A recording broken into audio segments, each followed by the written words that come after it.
புதுசாக saree எடுத்தால் மட்டும்தான் நான் ஒரு டைலருன்றது எனக்கே ஞாபகம் வரும். ஏன்னா ப்ளவுஸ் தைக்கிறதுக்காக மட்டும்தான் மிஷினையே ஓப்பன் பண்ணுறது. இது எனக்கு ரொம்பவே பிடிச்ச saree. ஏன்னா இது வந்து ஒரு ஸ்பெஷல் saree. என் பொண்ணு வந்து அவள் உண்டியல் காசுலேருந்து அவள் சேர்த்து வச்ச பைசாலேருந்து எனக்கு வாங்கி கொடுத்த saree.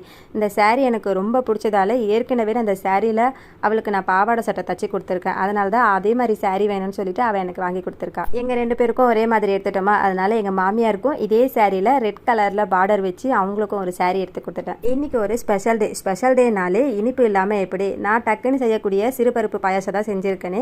1 கப்பு சிறுபருப்புக்கு 2 கப்பு தண்ணி வச்சு குக்கரில் 4 விசில் வச்சு எடுத்துக்கிட்டேன். அதுக்கப்புறம் 3/4 கப் அளவுக்கு வெள்ளத்தில் 1/2 கப்பு தண்ணி ஊற்றி நல்லா கொதிக்க வச்சு இந்த மாதிரி ஃபில்ட்ரு பண்ணி அந்த சிறுபருப்புலேயே ஊற்றிக்கிட்டேன். ஒரு 2 கைப்பிடி அளவுக்கு துருவின தேங்காவையும் அதில் சேர்த்துக்கிட்டேன். அதுக்கப்புறம் நெய்யில் முந்திரி திராட்சையை வறுத்து அதில் சேர்த்துக்கிட்டேன். 1/2 ஸ்பூன் அளவுக்கு ஏலக்காய் பவுடர், ஒரு பிஞ்சு உப்பு சேர்த்து ஒரு நிமிஷம் மட்டும் கொதிக்க வச்சா போதும்.